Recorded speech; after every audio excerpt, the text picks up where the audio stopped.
السلام علیکم پیارے دوستو، حضرت خواجہ شمس الدین ترک رحمۃ اللہ علیہ کی زندگی کے حالات و واقعات۔ آپ کے آباء و اجداد ترک کے رہنے والے تھے۔ آپ خاندان سادات سے تھے۔ آپ رحمۃ اللہ علیہ کا سلسلہ نسب چند واسطوں سے حضرت محمد حنیفہ بن حضرت علی کرم اللہ وجہہ تک پہنچتا ہے۔ آپ رحمۃ اللہ علیہ علوی ہیں۔ آپ کے والد کا نام سید احمد ہے۔ آپ رحمۃ اللہ علیہ کا نسب نامہ پادری حسب ذیل ہے۔ شمس الدین ترک ابن سعید احمد ابن سعید عبد المومن ابن سعید عبد الملک ابن سعید سیف الدین۔ آپ رحمۃ اللہ علیہ ترکستان میں پیدا ہوئے۔ آپ رحمۃ اللہ علیہ کا نام شمس الدین ہے۔ آپ کو شمس الدین ترک بھی کہتے ہیں۔ آپ رحمۃ اللہ علیہ کا خطاب مشکل کشا ہے۔ مشکل کشا کے خطاب سے آپ کے پکارے جانے کی وجہ یہ ہے کہ آپ کے نام میں یہ تاثیر ہے کہ اگر کوئی شخص آپ رحمۃ اللہ علیہ کا اسم مبارک کسی مشکل یا مہم کے واسطے 1,00,000 مرتبہ پڑھے تو آپ رحمۃ اللہ علیہ کے نام کی برکت سے اس کا کام پورا ہو جائے گا۔ پڑھنے کی ترکیب یہ بتائی جاتی ہے کہ پہلے وضو کرنا چاہیے اور پھر صدقے دل سے اخلاص سے یا شمس الدین ترک 1,00,000 مرتبہ پڑھنا چاہیے۔ اگر تنہا نہ پڑھ سکیں تو اوروں کو شریک کر لیں۔ آپ رحمۃ اللہ علیہ شمس الاولیاء کے لقب سے پکارے جاتے ہیں۔ آپ رحمۃ اللہ علیہ کی تعلیم و تربیت ترکستان میں ہوئی۔ آپ رحمۃ اللہ علیہ نے بہت جلد تفسیر، حدیث، فقہ، ریاضی، منطق، ہندسہ میں قابلیت حاصل کی۔ جلد ہی علم معقول و منقول سے فارغ ہو کر علم باطنی کی طرف متوجہ ہوئے۔ تلاش حق کے جذبے سے متاثر ہو کر آپ رحمۃ اللہ علیہ نے اپنے وطن عزیز کو خیر بات کہا۔ اول ترکستان کی سیر و سیاحت فرمائی۔ جب وہاں کوئی مرشد کامل نہیں ملا تو ماروا تشریف لائے۔ وہاں بہت سے بزرگوں سے ملے لیکن آپ رحمۃ اللہ علیہ کی تسکین نہیں ہوئی۔ ماورا سے ملتان تشریف لائے۔ ملتان سے عجو دہن آئے اور حضرت بابا فرید الدین مسعود گنج شکر رحمۃ اللہ علیہ کی قدم بوسی سے مشرف ہوئے۔ آپ رحمۃ اللہ علیہ نے کچھ عرصہ حضرت بابا گنج شکر کی خدمت بابرکت میں رہ کر فیوز و برکات باطنی حاصل کیے۔ حضرت بابا فرید الدین مسعود گنج شکر رحمۃ اللہ علیہ نے آپ کو خلافت سے سرفراز فرمایا اور آپ رحمۃ اللہ علیہ سے فرمایا کہ ان کا حصہ دوسرے مرشد کے پاس ہے۔ حضرت بابا صاحب نے آپ رحمۃ اللہ علیہ کو بتایا کہ حصول نعمت و کمال دوسرے مرشد پر موقف ہے۔ آپ رحمۃ اللہ علیہ کو حضرت علاء الدین احمد صابر رحمۃ اللہ علیہ کی خدمت میں کلیر روانہ کیا۔ حضرت مخدوم علاء الدین احمد صابر رحمۃ اللہ علیہ نے آپ کو دیکھ کر فرمایا، اے شمس الدین، تو میرا فرزند ہے۔ میں نے خدا سے چاہا کہ میرا سلسلہ تجھ سے جاری ہو اور قیامت تک رہے۔ آپ رحمۃ اللہ علیہ کو بیعت سے مشرف فرمایا۔ قلعہ چہار ترکی آپ کے سر پر رکھی، مکراز آپ کے سر پر گھمائی۔ آپ 11 سال تک اپنے پیر و مرشد کی خدمت میں رہے۔ پیر و مرشد کو وضو کرانے کی خدمت آپ کے سپرد تھی۔ حضرت نے خرقہ خلافت آپ رحمۃ اللہ علیہ کو عطا فرمایا اور اس میں اعظم جو سینہ بسینہ چلا آتا تھا، آپ رحمۃ اللہ علیہ کو تعلیم کیا۔ آپ کے پیر و مرشد نے آپ کو رخصت کرتے وقت آپ کو ہدایت فرمائی کہ پانی پت میں مستقل سکونت اختیار کریں، کیونکہ پانی پت کی ولایت ان کے سپرد کی گئی ہے اور ان کے وصال کے بعد 3 دن سے زیادہ کلیر میں نہ رہیں۔ آپ رحمۃ اللہ علیہ نے اپنے پیر و مرشد سے عرض کیا کہ ابھی اتنی لیاقت نہیں ہے کہ کار منصبی کو سنبھال سکیں، اگر اجازت ہو تو کچھ دن ملازمت کر لیں۔ حضرت مخدوم نے درخواست منظور فرما لی۔ دوسری بات، آپ نے اپنے پیر روشن ضمیر سے یہ عرض کی کہ پانی پت کے شاہ ولایت حضرت شیخ شرف الدین بو علی قلندر ہیں، ان سے ان کی کیسے بنے گی؟ حضرت مخدوم نے فرمایا کہ فکر کی کوئی بات نہیں، ان کے پانی پت پہنچنے پر وہ دوسری جگہ چلے جائیں گے۔ اپنے پیر و دستگیر سے رخصت ہو کر آپ رحمۃ اللہ علیہ سلطان غیاث الدین کے لشکر میں ملازم ہو گئے۔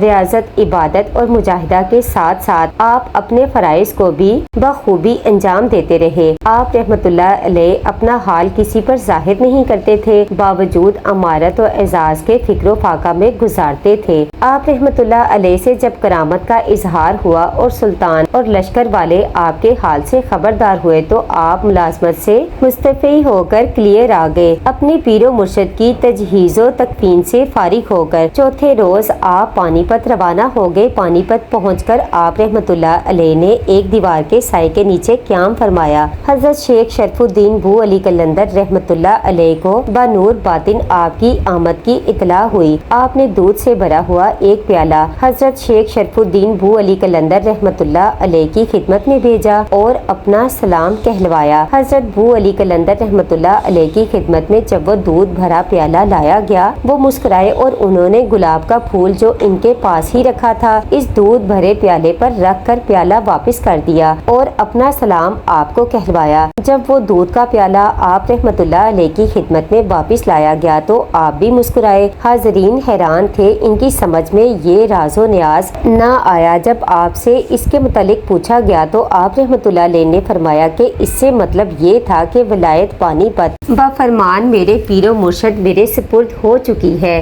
دوسرے کی گنجائش نہیں۔ اور حضرت بو علی قلندر رحمت اللہ علیہ نے جو اس پر پھول رکھ کر واپس کیا تو اس کا مطلب یہ تھا کہ ولایت پانی سے ان کا کوئی تعلق نہ ہوگا، وہ پانی پت میں اس طرح رہیں گے جیسے دودھ پر پھول۔ لوگوں نے حضرت بو علی قلندر رحمت اللہ علیہ سے بھی اس کے متعلق استفسار کیا، انہوں نے بھی وہی جواب دیا، آپ پانی پت رہتے رہیں، کار ولایت انجام دیتے رہے۔ کچھ ہی دنوں کے بعد حضرت بو علی قلندر رحمت اللہ علیہ پانی پت کی حدود سے باہر تشریف لے گئے۔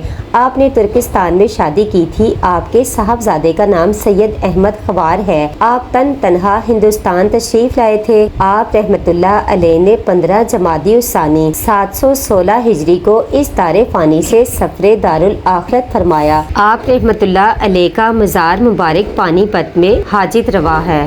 حضرت شیخ جلال الدین محمد کبیر الاولیاء آپ کے خلیفہ ہیں۔ آپ رحمت اللہ علیہ صاحب عظمت و ولایت ہیں۔ علم ظاہری و باطنی میں اپنی مثال آپ تھے۔ زہد و تقویٰ آپ کا مشہور تھا۔ ریاضت، مجاہدہ اور عبادت میں بے نظیر تھے۔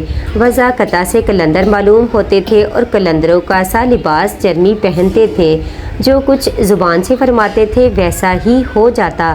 آپ رحمت اللہ علیہ کے پیر و مرشد حضرت مخدوم صابر رحمت اللہ علیہ نے آپ کے متعلق فرمایا، ہمارا شمس اولیاء میں سورج کی طرح ہے۔ ہندوستان آنے سے قبل آپ رحمت اللہ علیہ سے ترکستان میں ایک شخص نے دریافت کیا کہ آپ کے سید ہونے کا کیا ثبوت ہے۔ وہ شخص آپ کے جواب سے مطمئن نہیں ہوا۔ آپ رحمت اللہ علیہ کو غصہ آیا۔ آپ نے فرمایا کہ یہ کہا جاتا ہے کہ سید کا بال آگ میں نہیں جلتا، آگ میں چل کر دیکھیں کہ ہم میں سے کون سید ہے۔ آگ روشن کی گئی، آپ رحمت اللہ علیہ آگ میں کود گئے۔ آپ رحمت اللہ علیہ کا لباس تک آگ سے محفوظ رہا۔ آپ نے اس شخص کو جو اپنے آپ کو سید کہتا تھا اور جس نے آپ رحمت اللہ علیہ سے سوال کیا تھا آواز دی، وہ شخص آگ کے نزدیک ہی آیا تھا کہ آگ کے ایک شعلے نے اس کے کپڑے جلا دیے۔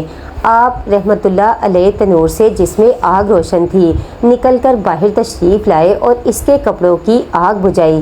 پیارے دوستو، آپ کے سید ہونے کا پورا یقین ہو گیا۔ سلطان غیاث الدین نے ایک قلعہ کا محاصرہ کیا۔ آپ رحمت اللہ علیہ شاہی لشکر کے ساتھ تھے۔ قلعہ فتح نہ ہو سکا لیکن محاصرہ بدستور جاری رہا۔ ایک رات آندھی اور بارش کے طوفان سے لشکر والوں کے خیمے گر پڑے، ہر طرف اندھیرا ہو گیا، آگ بجھ گئی۔ ایک بہشتی لوٹا لے کر سلطان کے وضو کے لیے پانی گرم کرنے کے واسطے آگ تلاش کرنے لگا۔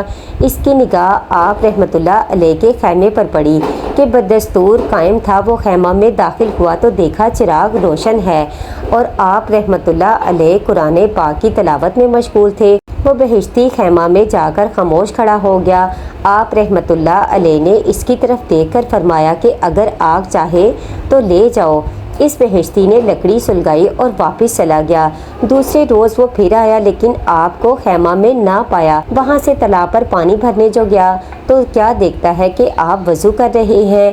وہ ایک طرف چھپ کر کھڑا ہو گیا۔ آپ رحمت اللہ علیہ کے جانے کے بعد اس نے مشق بھری تو پانی کو خوب گرم پایا۔ اس کو سخت حیرت ہوئی۔ اگلے روز صبح آپ کے پہنچنے سے قبل وہ تالاب پر گیا، پانی کو سرد پایا۔ وہ ایک جگہ چھپ کر بیٹھ گیا۔ تھوڑی دیر بعد آپ رحمت اللہ علیہ تشریف لائے اور وضو کیا۔ آپ کے جانے کے بعد اس نے جو مشق بھری تو پانی گرم پایا۔ اب اس کو یقین ہوا کہ یہ بس آپ رحمت اللہ علیہ کی برکت کا نتیجہ ہے۔ اس نے سلطان سے ذکر کیا۔ سلطان اس شخص کو ہمراہ لے کر اس تالاب پر پہنچا، پانی کو سرد پایا۔ سلطان اور وہ شخص ایک جگہ چھپ کر بیٹھ گئے۔ آپ رحمۃ اللہ علیہ تالاب پر تشریف لائے اور وضو کیا۔